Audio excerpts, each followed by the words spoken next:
보고 싶었습니다. 여러분 잘 지내셨나요? 뒤에 보시고 좀 인사 좀 해주실래요? 옆에 뒤에 보시고 보고 싶었습니다. 잘 지내셨습니까? 네. 찬양한다고 우리 인사 못했죠? 네. 네, 보고 싶었습니다. 네. 이 자리에 나오신 여러분들 환영하고 축복합니다. 우리 청년부에서 좀 이런 인사를 공식적으로 좀 만들었으면 좋겠어요. 밥은 먹고 다니니? 밥은 먹었니? 뭐 이런 거 있잖아요. 식사는 하셨습니까?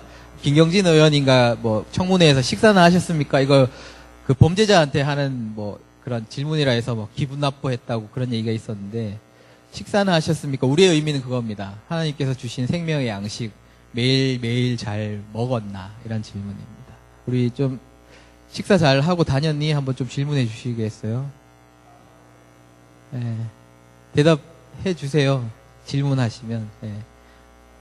네. 말씀 잘 읽었냐, 묵상 잘했냐, 이 말입니다. 네.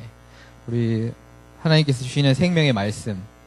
한국 사람들이 밥 안 먹으면 못 살듯이 우리는 정말 하나님 말씀 먹지 않으면 살지 못하는 존재입니다. 그 정말 하나님 주시는 생명의 양식이 여러분들의 삶의 힘이 되고 또 길이 되시기를 주님의 이름으로 축원드립니다. 우리가 살아가는 이 세상은 희망 고문의 시대라고 얘기하고 싶은데요. 희망 고문이라고 들어보셨죠? 요즘 많이 쓰는 단어거든요. 그 인터넷 쳐보니까 희망 고문 쳐보니까 노래도 굉장히 많이 만들어졌습니다. 뭐 들어보니까 박진영이 이 말을 뭐 제일 처음에 써서 유행이 되었다라는 얘기도 있고, 또 어떤 사람들은 내가 먼저 이전에 얘기했다, 내가 먼저 원조다라고 얘기하는 사람들도 있습니다. 하지만 그런데 사실 이 표현은 굉장히 오래된 표현이다라고 나와 있습니다. 19세기 소설가인 빌리에 드 릴 아당이라는 사람이 희망이라는 이름의 고문이다이라는 단편 소설을 예전에 이미 썼습니다. 그리고 오래전부터 우리에게 알려졌다라고 이야기하더라고요. 국내에도 처음 번역된 것도 상당히 예전의 일이라고 합니다. 이제는 이 단어가 참 많이 쓰여지고 있고, 이제는 사전에까지 등장을 했더라고요.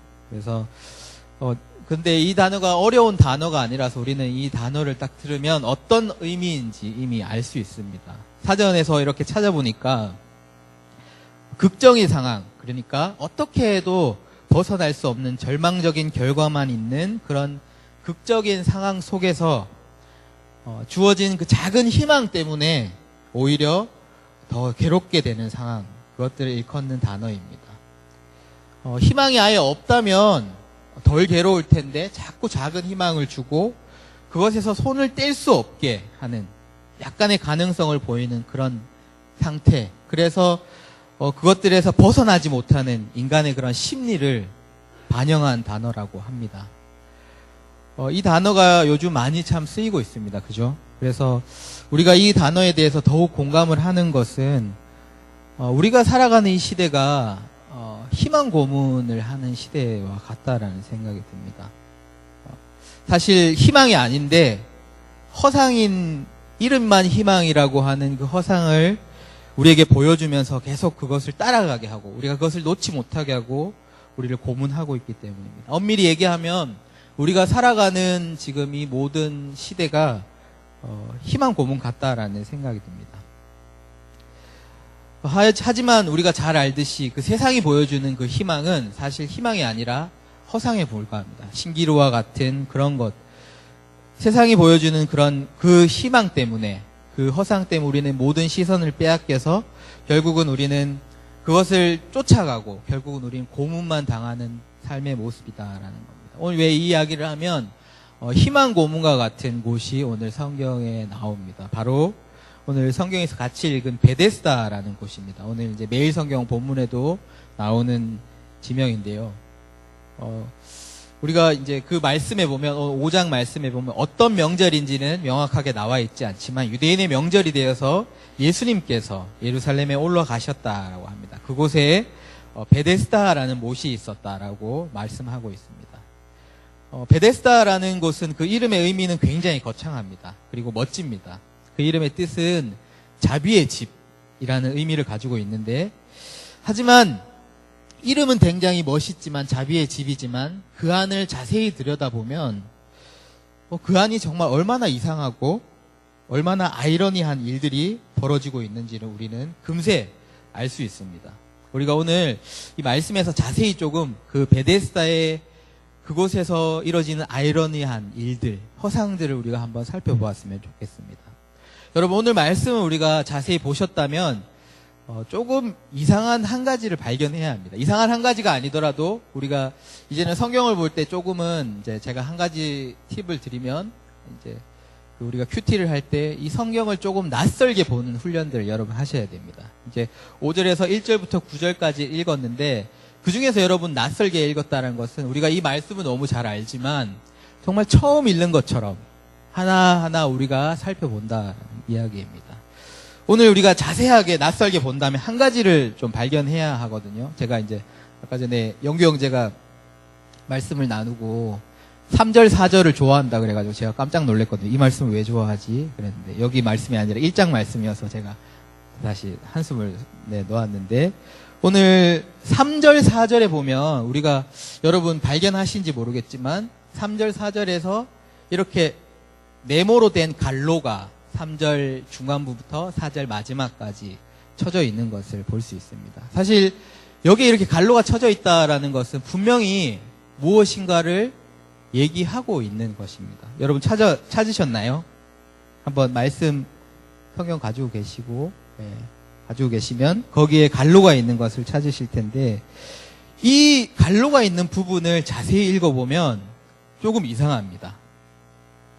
그 내용이 뭐냐 하면 천사가 내려와 물을 움직이게 하는데 그 움직이는 물에 제일 먼저 들어가는 사람은 어떠한 병이 걸렸던지 낫게 된다라고 하고 있습니다.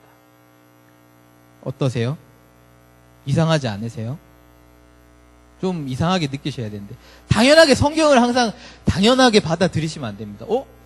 좀 뭔가 이상하다라는 생각을 들어야 됩니다. 어떤 생각이 들어야 되냐면 성경에 이런 말이? 라는 생각이 들어야 됩니다. 생각해 보십시오. 예수 그리스도의 이름으로 병을 낫게 하고 우리가 믿는 종교가 그런 종교가 아니지 않습니까? 뭐 천사가 내려와서 물을 적게 하는데 거기에 들어가면 뭐 동화에 나오는 이야기처럼 그런 이야기가 지금 성경에 있다라는 겁니다. 조금 심하게 이야기하면 미신 같은 이야기가 지금 여기 갈로 안에 들어있는 구절에 들어있다라는 겁니다. 왜 여기에 이런 말씀이 있을까요? 여기 이제 성경을 낯설게 보려면 여기에 있는 숫자, 갈로까지 우리가 정확하게 봐야 되는데 그 말씀에 보면 여러분들 성경을 보시면 이제 번호를 해서 각주를 달아놓은 것을 볼 수 있습니다. 그리고 그 각주가 있으면 이제 제일 밑에 각주에 뭐라고 쓰여 있는지 우리가 자세히 봐야 되겠죠. 혹시 찾으셨나요? 보면 이런 각주가 있습니다. 어떤 사본에는 이 갈로 안에 내용 구절이 없고 3절에 누웠으니로 되어 있음이라고 나와 있습니다. 어떤 사본에는 이 말이 없다라는 겁니다. 그러니까 어떤 사본이 아니라 굉장히 권위 있는 성경의 이제 사본에 많은 곳에서 이 구절을 생략하고 있습니다. 우리가 잘 보는 여러분들이 잘 보시는 NIV 영어의 NIV 버전에도 이 성경 구절을 보시면 이 구절이 생략되어 있습니다. 한번 찾아보세요. 그런지 안 그런지. 네. 그러면 왜 이 요한복음의 저자는 이 말씀을 이 갈로에 넣어서 여기에 이렇게 설명을 하고 있을까요? 아마 거기에 베데스다에 왜 그렇게 많은 병자들이 모였는지를 설명해 주기 위해서 친절하게 넣어놓은 것 같습니다. 그렇다면 왜 그곳에는 베데스다에는 많은 병자들이 모여 있었을까요? 그 베데스다라는 곳은 원래 성전의 이제 양문 근처에 있어서 이제 제사를 드리러 오는 그 양들을 씻기는 곳, 제사를 드리는 곳이라서 원래 사람이 많은 곳이긴 했습니다. 하지만 그곳에 병자들이 모여 있던 그런 이유는 예전에 이제 예전으로 지나서 그리스 로마 시대부터 널리 퍼져 있던 한 이야기가 있습니다. 이제 종합병원 아스클레페이온이라는 그 종합병원과 아주 밀접한 관련이 있다라는 것이 이야기가 있습니다. 그 아스클레페이온이 뭐냐면 주전 700년경부터 그리스 본토에서 이렇게 섬겨오던 의학의 신 아스클레피오스라는 그 신이 숭배되기 시작했고 그 신전이 있는 주변에는 이런 클리닉이 세워졌다라고 합니다. 그곳에 이제 그 신전 그 병원의 중요한 치료 방법 중에 하나가 뭐냐 하면 깨끗한 물을 마시고 그 물에 목욕을 하면 낫게 된다라는, 그래서 그것이 하나의 중요한 치료 방법이었다는 거죠. 그래서 그 병원 주변에는 항상 물이 흐르는 분수대와 저수장이 있었다라고 합니다. 아스클레피오스 그 신전에 이 신전과 이 신은 그 시대에 아주 흔한 그런 신이었다라고 합니다. 그래서 이런 병을 고쳐주는 신들에게 나아가기 위해서는 사람들이 인근 세메나 수원제에 가서 몸을 씻고 와야 한다라고 합니다.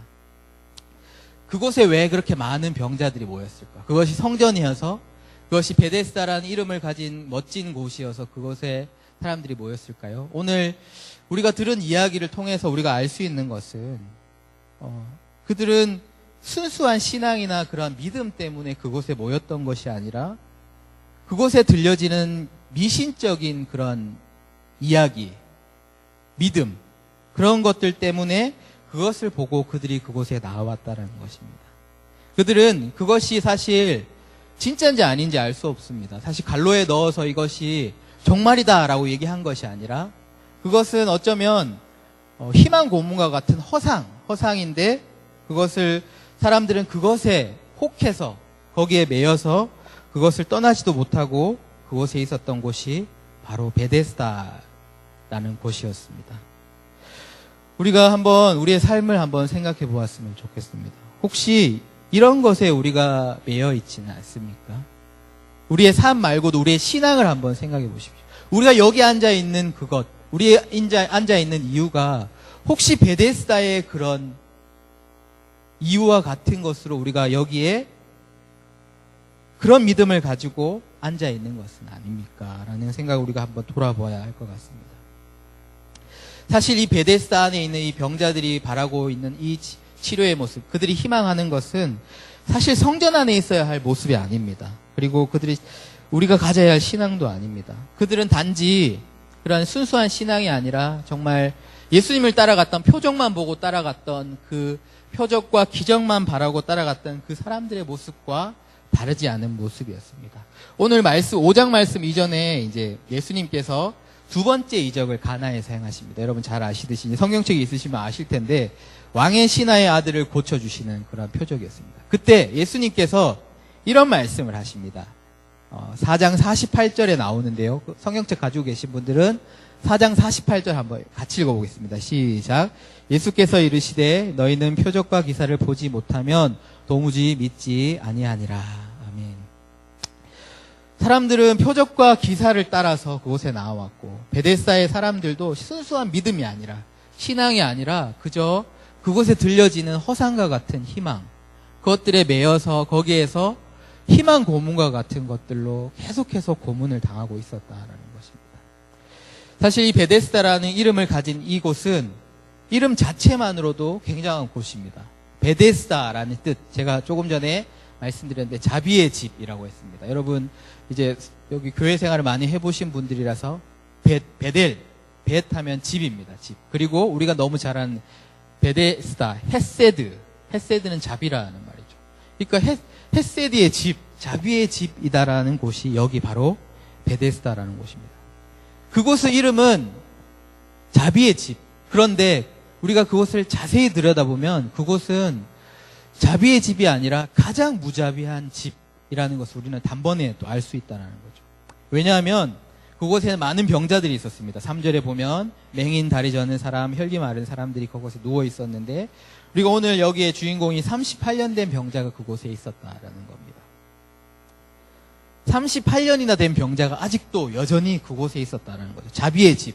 그런데 그 자비의 집에서 들려오는 이야기는 자비를 베푸는 곳이 아니라 가장 먼저 힘 있는 사람, 먼저 빠른 사람, 그리고 먼저 들어갈 수 있는 사람이 그곳에 들어가야 병을 고칠 수 있다라는 것 들려지던 곳이 바로 베데스다였습니다. 누구라도 그런 누구라는 것이 없고 누구를 위하는 것도 아니었습니다. 먼저 들어가는 사람들만이 병을 고친다라는 곳, 그곳이 바로 이름은 베데스다였지만 가장 무자비한 곳, 그것이 바로 베데스다였습니다.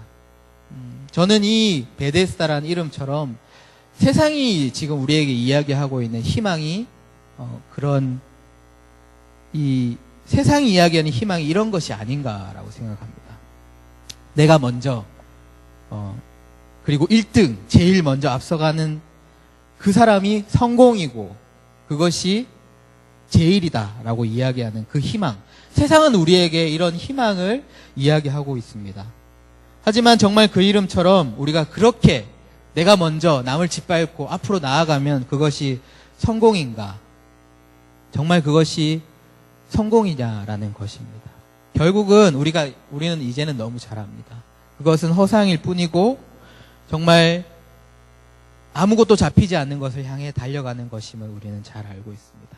하지만 우리는 잘 알면서도 계속해서 그곳에 작은 희망을 두고 고문을 당하듯이 그곳을 향해서 달려가는 사람들이 우리입니다.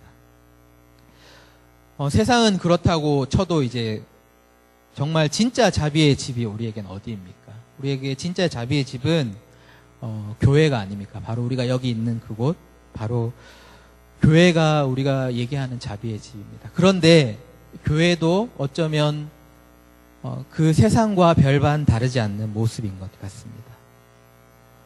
사실 베데스다가 있던 그곳은 성전 주변이었습니다. 성전이라고 이야기할 수도 있는 곳이었습니다. 그런데 그곳에 어떤 일이 일어나고 있는지 한번 생각해 보십시오. 오늘 말씀에는 베데스다가 양문 곁에 있었다라고 합니다. 양문 명절에 제사를 지내러 오는 사람들이 그 제물을 드리기 위해서 가지고 오는 그 양들, 그 제물들이 양들이 지나는 분들이 양이었는데 그 유대인의 명절이 되면 사람들이 성전을 찾았고 그 문을 통해서 갔고 또 그 가지고 오는 양들을 하나님 앞에 드리기 위해서 깨끗하게 씻기기 위해서 이 베데스다에서 정결케 하는 의식들을 많이 치렀던 곳이 바로 베데스다였습니다. 유대인의 명절이니 베데스다를 한번 생각해 보십시오. 지금 우리가 보기에는 그냥 병든 자들만 그곳에 있었지만 우리가 한 상상 속으로 생각해 보십시오. 유대인의 명절이 그 베데스다의 모습은 축제의 분위기입니다. 사람들이 하나님께 드릴 제물을 가지고 그 양문을 지나서 베데스다에 와서 하나님께 드릴 제사를 위해서 그곳에서 이렇게 예배를 준비하는 것입니다. 그런데 그곳에는 정말 우리가 얘기하는 거룩한 예배, 거룩한 제사와 경배가 있는 곳이지만 하지만 우리가 보는 오늘 베데스다의 또 다른 모습은 그곳에서는 여전히 맹인과 다리 저는 사람과 38년 된 병자들이 있는 모습이 바로 베데스다의 모습이다라는 것입니다. 성전이라는 곳, 그곳은 우리가 하나님께 예배를 드리는 거룩한 곳, 하나님께 제사를 드리는 곳이지만 그들이 자신의 죄를 용서받는 곳에는 정말 먼저였지만 그곳에 있는 정말 38년 된 병자들, 걷지 못하고 맹인된 자들에게는 관심이 없는 그곳이 바로 베데스다의 모습이었습니다. 우리가 하나님의 성전, 하나님께서 그런 예배를, 하나님께서 바라시는 예배, 제사가 그런 것이었을까요? 나만 거룩하게 되고, 나만 깨끗하게 되어, 나만 구원을 받는 그것을 위해 사용하여 되어지던 자비의 집 베데스다. 그곳이 바로 베데스다의 모습이었습니다.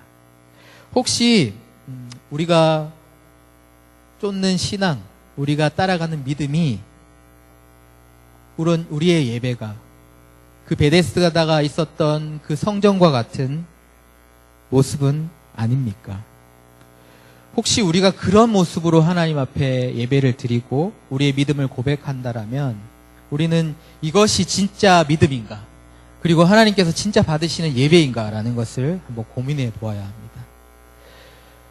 지금 교회가 이렇습니다. 사실 교회가 세상의 인정을 받을 필요는 없습니다. 그렇죠? 하나님께 인정을 받고 하나님의 인정을 받으면 되는 곳이지만 하지만 지금 왜 이렇게 교회가 세상으로부터 인정받지 못하고 욕을 받는 것인가? 그것은 어쩌면 이 베데스다의 모습처럼 하나님이 보시는 눈이나 세상이 보는 눈이나 별반 다르게 보시지 않을 것 같다라는 생각이 듭니다.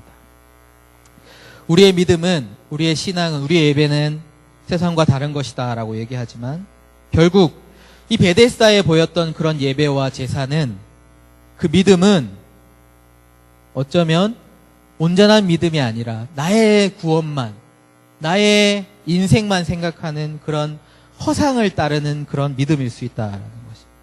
소외되고 어려운 이들을 돌보지 않는 교회. 그것은 베데스다의 이름처럼 이름뿐인 교회라는 이름을 가진 교회다라는 생각이 듭니다.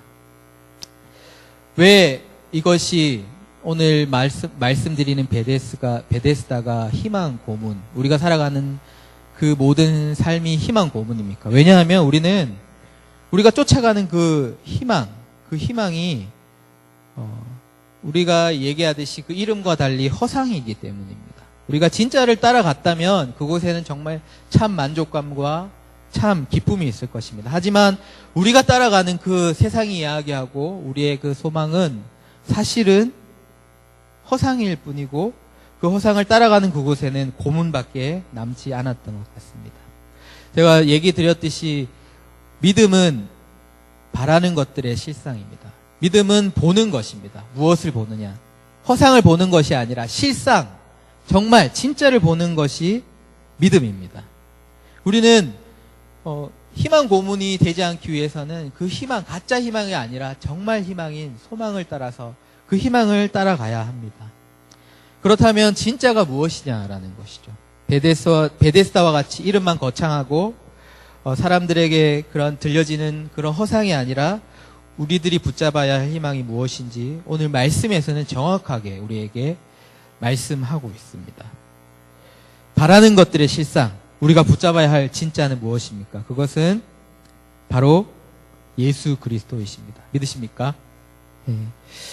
오늘 예수님이 그곳에 찾아오셨습니다. 사실 오늘 이야기는 굉장히 간단하고 명료하고 정확하게 예수님이 베데스다에 찾아오셨다라는 얘기, 그리고 그 병자를 고치셨다라는 얘기로 굉장히 간단한 이야기입니다.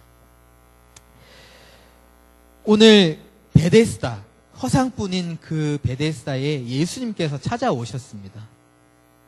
그것을 놓지 못하고 그것을 따라가고 있는, 그래서 고문당하고 있는 그들에게 예수님이 그대로 누워있는 그들에게 찾아오셨다라는 겁니다.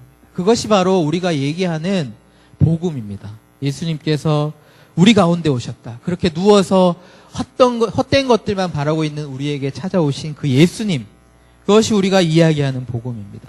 오늘 요한복음은, 우리가 묵상하고 있는 요한복음은 그것을 정확하게 이야기하고 있습니다. 말씀이 육신이 되어 오신, 우리 가운데 오신 그분, 어둠 가운데 있는 우리에게 빛으로 오신 그분이 바로 예수 그리스도시고, 우리가 붙잡아야 할 소망, 진짜 소망, 실상이 바로 예수 그리스도다라는 것을 우리에게 말씀하고 있습니다. 오늘 이 38년 된 병자가 여기에 나옵니다. 우리의 모습, 사실 저의 모습, 우리의 모습이 저는 이 38년 된 병자의 모습과 같지 않은가라는 생각을 해보게 됩니다. 거기에 있는 많은 병자들이 베데스다의 물이 움직이는 것을 집중해서 보았지만, 사실 그곳에 오신 복음, 예수 그리스도를 그들 앞에 찾아왔지만 보지 못했습니다. 왜냐하면 그들은 계속해서 허상을 바라보고 있었기 때문입니다. 그리고 예수님은 내 앞에 오셔서 질문까지 하십니다. 내가 낫고자 하느냐? 네가 바라보는 그것을 보지 말고 나의 질문, 내가 낫고자 하느냐라는 질문을 우리에게 던지십니다. 그런데 이것이 왜 우리의 모습과 같냐라는 생각이 드냐 하면, 그 질문에 오늘 이 병자가 대답하는 대답을 한번 보십시오. 한번 같이 볼까요?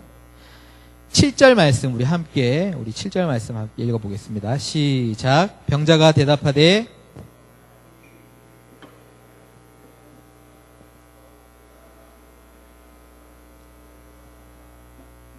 아멘.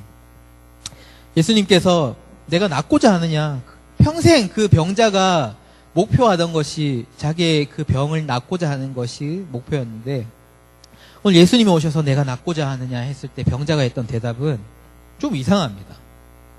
변명 같은 이야기, 핑계 같은 이야기, 이런저런 얘기를 하고 있다. 동문서답과 같은 이야기를 하고 있습니다.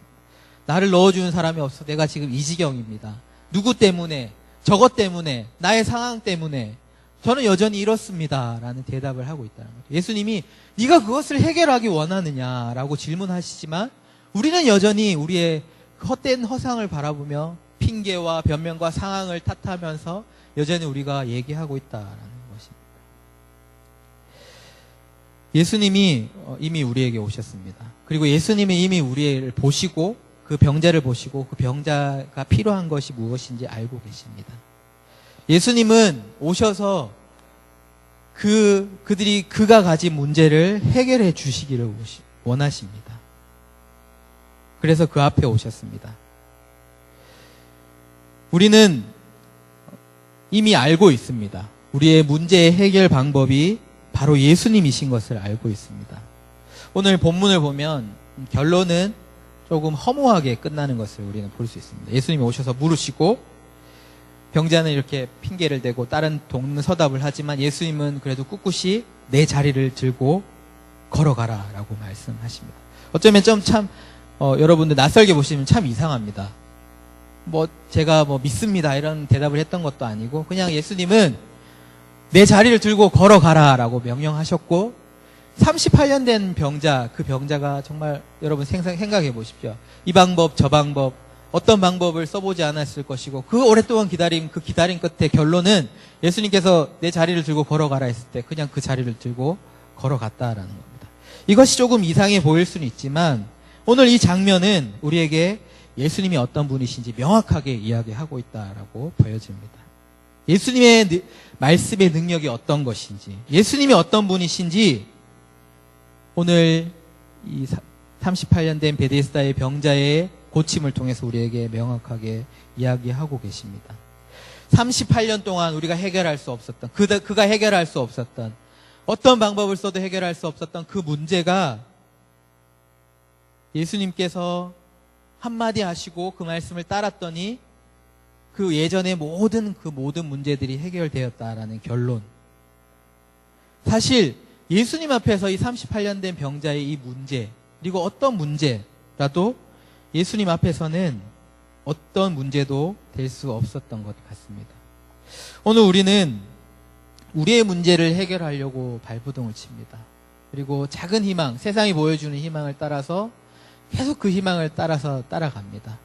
그리고 그것을 계속 바라보고 우리 앞에 오신 예수님을 바라보지 못합니다. 하지만 우리가 보아야 할 것은 그것이 아니라 우리 앞에 오신 실상, 우리가 바라봐야 할 해결점, 우리의 모든 문제에 또 우리의 모든 문제를 풀어주시는 죽음의 문제를 해결하신 그 예수 그리스도를 우리는 바라보아야 합니다. 사랑하는 여러분, 예수님께서 우리의 구원자가 되시고 모든 문제의 해결이 되심을 믿으십니까? 오늘 우리는 이런 대답을 하실 겁니다. 저도 그런 대답을 했던 것 같습니다. 자꾸 문제만 보이는데 어떡하란 말입니까? 제 앞에는 자꾸 예수님을 보려고 하지만 자꾸 문제만 보입니다. 문제가 얼마나 큰데 예수님 볼 수 있습니까? 누구나 그렇게 모든 상황들이 그렇게 돌아가는 것 같습니다. 하지만 우리가 어떻게 그 문제에 집중하지 않을 수 있을까요? 우리가 문제를 보지 않으려면 그 문제로부터 눈을 감아야 합니다.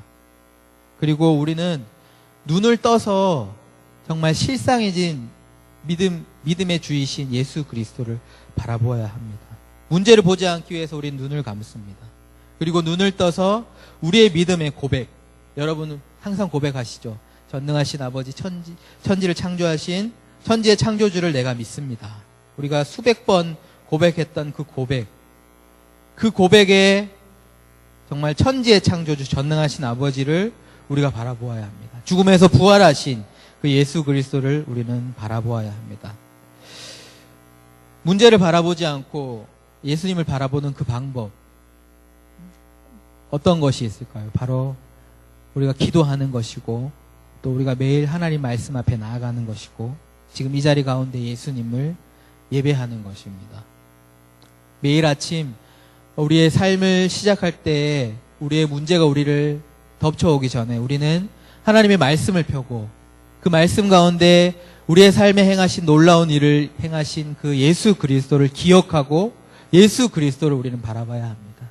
그리고 문제가 우리에게 덮쳐오기 전에 우리는 그 문제로부터 눈을 감고 두 손을 모아서 전능하신 하나님께 우리의 문제를 맡겨드려야 합니다. 그리고 이 예배 가운데 우리가 함께 승리하며 그 주님을 찬양해야 합니다. 우리가 그것이 문제를 보지 않고 예수님을 바라보는 방법입니다. 사랑하는 여러분, 이 예배 가운데 우리가 주님을 바라보기 원합니다.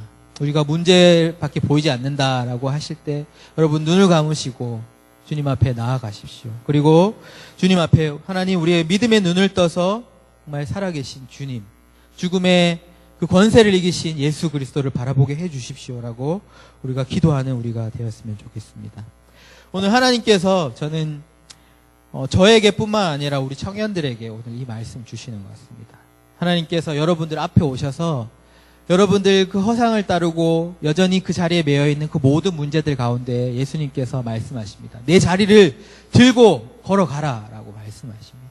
거기에 머물러 누워있지 말고 그것만 바라보고 있지 말고 생명의 말씀, 우리에게 생명을 주시는 그 말씀을 순종하며 그 말씀을 따라서 듣고 내 자리를 들고 걸어가라 라고 오늘 우리에게 명령하고 계십니다. 오늘 여러분 그 음성을 들으십시오. 그리고 그 음성을 따라서 여러분 일어나십시오. 그리고 그분이 가리키는 곳으로 우리가 걸어가기 원합니다.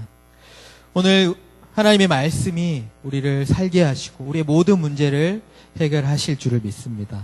정말 그 생명의 말씀을 붙잡고 그 말씀을 따라서 오늘 어쩌면 이 허무한 결론처럼 우리에게 정말 그 모든 삶에 정말 하나님의 승리가 이렇게 일어나는 여러분들의 삶이 되시기를 주님의 이름으로 축원합니다.